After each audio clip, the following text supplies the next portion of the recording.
नमस्कार। सभी लोगों को पराग पाटिल स्टाइल सिनेमा का नमस्कार। सिनेमा का नमस्कार कि पराग पाटिल का नमस्कार, वो क्लियर करिए। पराग पाटिल का नमस्कार और पराग पाटिल स्टाइल सिनेमा का नमस्कार। पराग पाटिल सिनेमा से ही पराग पाटिल स्टाइल सिनेमा है। ओके पराग जी, लिट्टी चोखा के लिए प्रमोशनल इवेंट रखा गया। सबसे पहले तो आप डायरेक्टर हैं, फिल्म के बारे में आप जरा बताएं। लिट्टी चोखा माटी से जुड़ी हुई फिल्म है। आप पोस्टर देख सकते हैं। पोस्टर में आपको कहीं ना कहीं केसारी जी अपने आप में एक भोले रूप में दिख रहे हैं। केसारी जी, काजल राघवानी जी, हाँ वो आप हैं ही। हाँ, लेकिन केसारी जी भोले तो हैं ही, लेकिन उसके बावजूद भी एक कैरेक्टर ऐसा प्ले कर रहे हैं जो गिमिक क्या है क्या नहीं वो आपको जब लिट्टी चोखा देखेंगे तो समझ में आ जाएगा। और बिल्कुल एक पैट्रियोटिक, एक किसान की, एक माटी से जुड़ी हुई फिल्म है लिट्टी चोखा। केसारी भाई आप बताएं। क्या मैं क्या बोला कि लिट्टी चोखा हमारी जीवन है, थी और रहेगी। और मुझे पता है कि लिट्टी चोखा जो डिश है यानी भोजन, ये यूपी, बिहार, झारखंड, अगर बिहार की भाषा, इस भाषा के जितने भी लोग हैं उनके लिए दुनिया का सबसे खूबसूरत डिश है। ये दुनिया के खूबसूरत भोजन है जो कि इसके बिना हमें लगता है कि हमारी गरीबी दूर नहीं होती है, क्योंकि यही कैसा है जो सस्ता मिल जाता है और हमें बड़ा आनंद देता है। और इसी लिट्टी चोखा को हम लोगों ने, और मेरे जीवन की तो सबसे अनमोल भोजन है ये। हमेशा मैं मेवा छोड़ दूं लेकिन लिट्टी चोखा खाना नहीं छोड़ सकता। तो और बस एक मैसेज है कि अगर इंजीनियर बेटा आप अपने बेटा को इंजीनियर बनाना चाहते हैं तो उसके साथ साथ किसान भी बनाइए, ताकि उसकी खुशबू पूरे देश में घूमे। बस यही मैसेज। क्या जो आप लिट्टी चोखा बेचते थे, आपने तो असल जिंदगी में भी लिट्टी चोखा बेचा है, क्या वही कहानी खेसारी लाल की है जिसने एक फिल्म का रूप लिया और वो पर्दे पर आने वाली है? कुछ है, थोड़ा बहुत है, लेकिन हमारी मुद्दा लिट्टी चोखा सिर्फ एक खेसारी की कहानी नहीं है। मुझे लगता है कि पूरी हिंदुस्तान की कहानी है। सिर्फ एक खेसारी ऐसा थोड़ी है जो अब्दुल कलाम है जो अपने जीवन में कभी न शादी किया न ब्याह किया, इसका संसार नहीं है। मैं इतिहास नहीं हूँ, मैं एक इतिहास का पन्ना हूँ। मैंने कोशिश की इस कैरेक्टर को निभाने की, और ये दर्द सिर्फ खेसारी लाल यादव का ही नहीं बल्कि पूरे हिंदुस्तान का दर्द है। आज किसानों पे जो चीज़ें हो रही हैं, तो मुझे लगता है ये सिनेमा देखने के बाद लोगों को ज़रूर समझ में आएगा कि हमें अपनी खेती और अपनी मिट्टी से हमेशा जुड़ना चाहिए। खेसारी जी, किसानों के बारे में आपने कहा कि किसानों के साथ जो हो रहा है पूरे हिंदुस्तान का दर्द है। खेसारी लाल यादव क्या कहते हैं जो कुछ भी किसानों के साथ हो रहा है आज किसान धरने पर है, सरकारें सुन रही हैं? मैं अनंत जी आपको क्या बताऊं कि मेरे जीवन में डॉक्टर नहीं रहेगा तो शायद मैं जी सकता हूं, मास्टर नहीं रहेगा तो मुझे शिक्षा मिले या ना मिले, समाज से अनुभव मिल सकती है, क्योंकि मैं भी पढ़ा लिखा नहीं हूँ लेकिन समाज के अनुभव से आज चल रहा हूँ, कर रहा हूँ। लेकिन अगर हमारे पास भोजन का व्यवस्था ना हो तो शायद हम जिंदा नहीं रह सकते। तो जब हम जिंदा ही नहीं रहेंगे तो हम इंजीनियर क्या बन पाएंगे, हम डॉक्टर क्या बन पाएंगे? तो वो बहुत ज़रूरी है। किसान हमारे जीवन के सबसे अनमोल, जय जवान जय किसान। ये जवान और किसान ना हो, विज्ञान ना हो तो शायद हमारे जीवन का कोई महत्व नहीं है, और हम उन्हीं के ऊपर अत्याचार करें। ये मैं सरकार से अपील करूँगा कि प्लीज़ जो भी समस्या हमारे किसानों की है उनके लिए आप ज़रूर करिए। प्रदीप सर, कैसे शुरू हुई ये फिल्म कि भाई लिट्टी चोखा एक फिल्म बनाई जाए, खेसारी लाल यादव ही उसमें कास्ट किया जाए, पराग पाटिल सर उसे डायरेक्ट करें, ये कैसे शुरू हुआ? ये एक्चुअली ये प्रोजेक्ट पराग पाटिल जी मेरे पास लेके आए थे। तो उस समय ये प्राइम बेस पे था, और फिर हम लोगों ने ये सोचा कि आखिर ये किसके साथ किया जाए।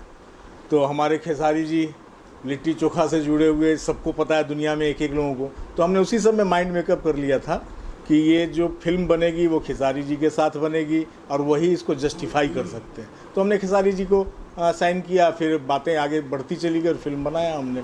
बहुत मेहनत की। टाइटल किसकी खोज है basically litti chokha? Litti chokha title basically पराग पाटिल जी ने ही मेरे को सुझाया था, जिसको मैंने हाथों हाथ रजिस्टर्ड किया। और मज़े की बात कि जब मैं रजिस्टर्ड कराने गया तो पता चला हिंदी में ये टाइटल रजिस्टर्ड है। अच्छा। भोजपुरी में मैंने कराया। आपको आश्चर्य होगा, आप जाके आप पूछना एसोसिएशन में। आप लिट्टी चोखा को मामूली समझ रहे हैं? बिल्कुल हिंदी में रजिस्टर्ड, वो मेरे को नहीं मिला, भोजपुरी बोला, खट से दे दिया। तो ये ऐसे ये फिल्म का टाइटल ओके हुआ। सर, फिल्म जैसी बनी है, लगभग बनकर तैयार है, जैसी आप बनाना चाहते हो वैसी ही बनी है? सर, फिल्म बहुत अच्छी बनी है और जो हमने सोचा था। और एज ए प्रोड्यूसर मेरे को क्या चाहिए, लोगों से क्वेश्चन पूछूं तो वो बोलेंगे पैसा चाहिए, लेकिन मैं क्या फील करता हूं कि 120 लोगों की यूनिट शांतिपूर्ण तरीके से काम करके निकल जाए और हमारे जो मेन आर्टिस्ट हैं वो इतना सुकून रहता है माइंड में, हम लोगों के पीसफुल, हम लोग पीसफुल रहते हैं इनके रहने से। कारण क्या है कि प्रोडक्शन है, बहुत सी चीज़ों में ऊंच नीच होती है, कभी ये नहीं मिला, कभी इनकी सुविधा की कोई चीज़ हम इकट्ठी नहीं कर पाए। ये ऐसे शख्स हैं कि खुद कर लेते हैं और उसका एक पैसा भी प्रोडक्शन से चार्ज नहीं करते। अभी मज़े की बात बताता हूँ, लिट्टी चोखा में वहाँ पर हमारे बड़े भाई ये पदम सिंह है, इन्हीं की सारी व्यवस्था थी, लेकिन संजोग ऐसे कि जो अच्छे होटल हैं वहाँ पर वो नॉन वेज अलाउ नहीं, नॉन वेज नहीं मिल पा रहा था। तो 2-4 दिन तो चला कि क्यों नहीं बन रहा, क्यों नहीं बन रहा। फिर इनको समझ में आया, बिना मेरे को बताया डेली कम से कम 20 लोग के लिए नॉन वेज बनवाते थे सेट पर और खिलाते थे, 5 पैसा नहीं लिया। तो मैं बोलता हूँ इनके जैसा आदमी मतलब फील्ड में जो करते हैं वो तो अलग चीज़ है, लेकिन प्रोड्यूसर के साथ क्या बिहेव करते हैं, प्रोड्यूसर को यही सुकून चाहिए। पैसा तो बाद में आएगा, ये है तो आता ही रहेगा, वो अलग चीज़ है। लेकिन बीइंग ए प्रोड्यूसर ऐसा स्टार, ऐसा कलाकार सबको चाहिए। वाह, बड़ी बात, सच में बहुत बड़ी बात, बहुत बड़ी बात। पदम सर, आप जरा बताइए क्या एक्सपीरियंस था फिल्म के साथ, खेसारी भाई के साथ, पराग सर के साथ? पहले तो मैं सभी को बहुत बहुत धन्यवाद देता हूं कि आपने मुझे कहने के लिए कहा, और हमारे प्रदीप भैया जो प्रोड्यूसर हैं उन्होंने मेरी बात पर विश्वास किया। बुंदेलखंड ऐसी धरती है जहां पर श्री हमारे गोस्वामी तुलसीदास जी का जन्म स्थान भी है, और दूसरा श्री रामचंद्र जी ने जब उनको अयोध्या का वनवास मिला तो उन्होंने चित्रकूट की भूमिका को ही अपने वनवास के जीवन का स्थायी 11.5 वर्ष तक उन्होंने वहाँ पर निवास किया। और इस फिल्म के बारे में यही कह सकते हैं कि लॉकडाउन के समय, जबकि मैं 7 महीने तो आया नहीं था, लेकिन प्रदीप भैया और पाटिल साहब, पराग पाटिल जी से लगातार संपर्क में थे कि हमको वहाँ बनानी है। और पराग पाटिल को मैंने कुछ लोकेशन दिखाई तो वो इतने प्रभावित हो गए कि नहीं भैया मैं आ रहा हूँ और आप मुझे दिखाइए। तो हम वहाँ पहुँचे और पराग भैया ने देखते ही उन्होंने तुरंत कह दिया कि नहीं, फिल्म तो अब लिट्टी चोखा यहीं बनेगी। और उसमें जो मैंने पाया है और जो अभी तक में हम लोग 7-8 फिल्में जो बना चुके हैं, जो भी लोकेशंस होती हैं तो प्रदीप भैया और मेरा तो आपसी सामंजस्य इतना रहता है कि हाँ यहाँ पर अनुकूल परिस्थिति हो तो बिना पूछे कह देते हाँ ओके ही होगी।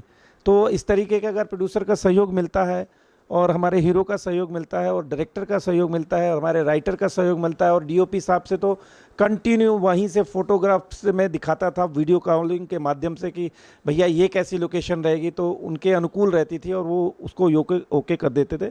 इस आधार पर ये सबका ताना बाना जो बुना गया कोरोना टाइम पे, तो लिट्टी चोखा एक बहुत बड़ा विस्फोट होकर निकलेगा और जो सबके दिलों पर राज करेगा, इस तरीके की ये भूमिका और पृष्ठभूमि तैयार की गई है। और बांधा जाने के बाद वो अपने आप में एक अनूठी फिल्म बन गई है। प्रिंस भाई, आपको मजा आया? बहुत ज्यादा शूट करते हैं खेसारी भाई, मैंने सुना कंटिन्यू बहुत ज्यादा लंबे शूट करते रहते हैं। सबको नमस्कार। हाँ, हम लोग शूट करते हैं और साल में 8-10 फिल्में करते हैं हम लोग, लेकिन लिट्टी चोखा ऐसी फिल्म है जो दिल से बनी है।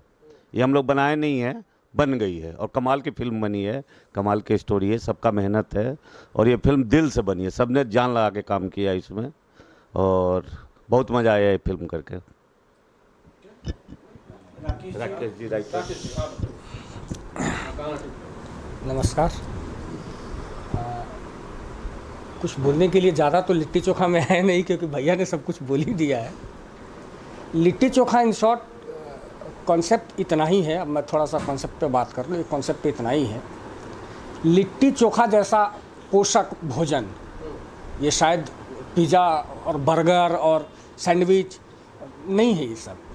लेकिन लिट्टी चोखा को आज समाज में कहाँ देखा जाता है? सबसे निचले तबके पे। लिट्टी चोखा गरीबों का भोजन है, ये गरीब है भाई। गरीब है तो हिंदुस्तान है, वो कास्ट है। लिट्टी चोखा है तो हिंदुस्तान है, क्योंकि हिंदुस्तान पिज़्ज़ा और बर्गर ने मिलकर नहीं बनाया, हिंदुस्तान लिट्टी और चोखा नहीं बनाया है। तो मूल कहानी यही है लिट्टी चोखा की।